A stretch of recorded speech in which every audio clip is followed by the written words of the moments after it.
আলাইকুম ওয়া রাহমাতুল্লাহি ওয়া বারাকাতুহু। হামিদু ওয়া মুসাল্লি ওয়া মুসাল্লিম আম্মা বাদ। সম্মানিত এলাকাবাসী, আমরা ইসলামী আন্দোলন বাংলাদেশ গ্রামীণের পক্ষ থেকে আপনাদের কাছে একটা দাওয়াত নিয়ে আসছি। 1971 সালের পরে, স্বাধীনতা অর্জনের পরে 2024 সালে বাংলাদেশে আবার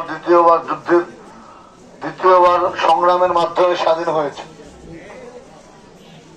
এই 54 বছর বাংলাদেশে অনেক দল, অনেক নেতা, অনেক তন্ত্র, অনেক মন্ত্রের লোক ক্ষমতা এসেছে, কিন্তু এতবার ক্ষমতার পালা বদলের পরেও এদেশের মানুষের ভাগ্যের পরিবর্তন ঘটে নাই।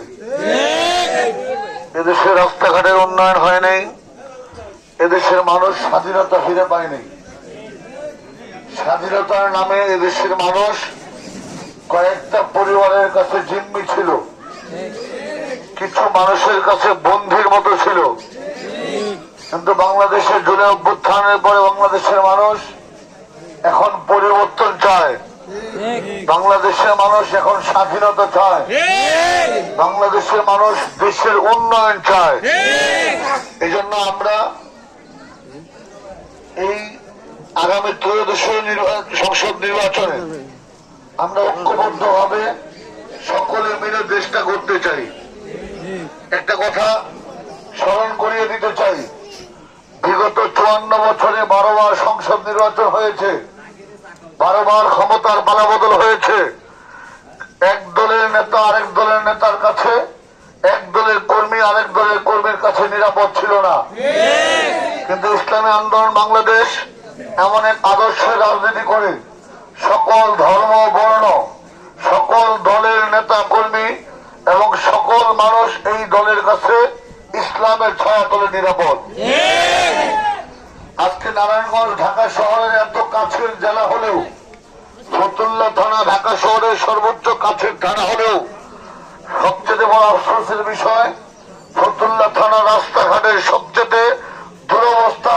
ফতুল্লা থানার মানুষ রাস্তাঘাটের এই দুরবস্থার কারণে, জলাবদ্ধতার কারণে, গ্যাসের সংকটের কারণে আজকে ফতুল্লার মানুষ অতিষ্ঠ হয়ে উঠেছে।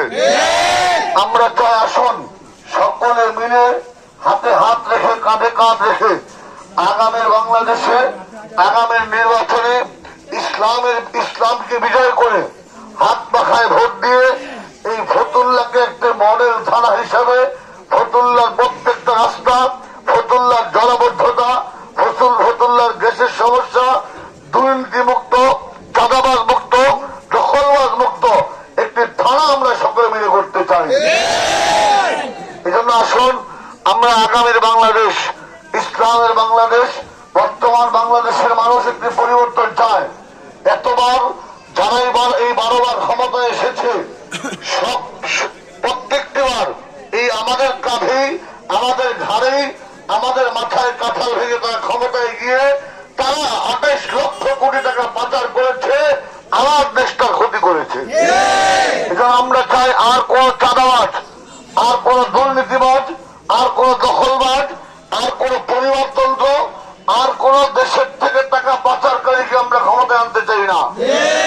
আমরা এবার ইসলামকে দেখতে চাই।